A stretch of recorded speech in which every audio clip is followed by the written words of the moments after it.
Politológ Eduard Chmelár kritizuje ex-ministra obrany Jaroslava Naďa za výstup na opozičnom podujatí 8. mája, kde obvinil Fica z manipulácie volieb s pomocou Ruska a vyzval na odstránenie súčasných síl z politiky. Podľa Chmelára ide o paranoidné bludy, vyhrážky a nebezpečný revanšizmus. Varuje, že ak sa opoziční lídri od Naďa nedištancujú, stávajú sa bezpečnostným rizikom. Ak nechcete prísť o najnovšie správy, odoberajte kanál Slovensko v politike. Naša najväčšia nádej spočíva v tom, že každá šialená doba v dejinách távala len niekoľko rokov. Slovenský Benito Mussolini, ex-minister obrany a predseda demokratov Jaroslav Naď, predniesol na veľmi zvláštnej opozičnej oslave 8. mája tieto slová. To, čo dnes predvádza Fico, je cynická splátka za to, že ruské tajné služby, celá tá Putinova mašinéria mu pomohla vyhrať voľby a dostať sa späť k moci. A on musí splácať. Títo ľudia oklamali ľudí na Slovensku. Zmanipulovali voľby. A tú porobu nám sem naspäť ťahá Fico a musíme ho dať preč.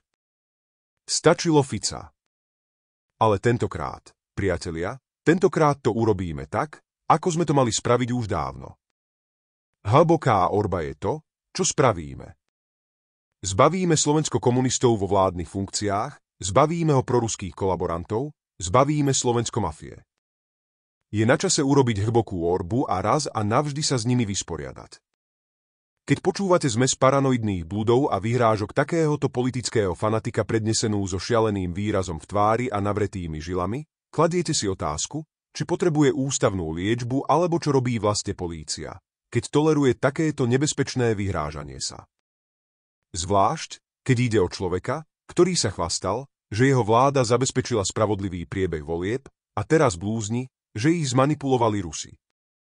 Pravda, nie je to popôvý raz, čo Jarino Naď avizuje bezdôvodné zatváranie politických oponentov a kritických médií, už som na to upozorňoval viackrát.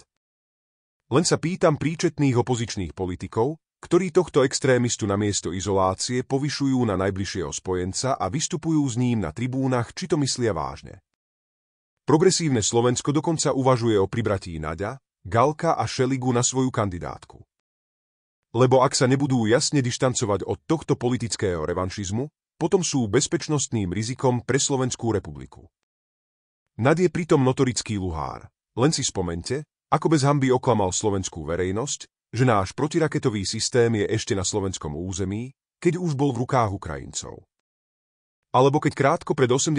výročím Slovenského národného povstania vypustil do éteru falošnú informáciu, že Ficova vláda zaplatila účinkujúcemu ľudovému umelcovi za plieskanie bičom 8 000 eur, napokon vysvetlo, že to bola suma, ktorá sa rozdelila všetkým účinkujúcim a dotyčnému pánovi sa v skutočnosti ušlo len 393 eur.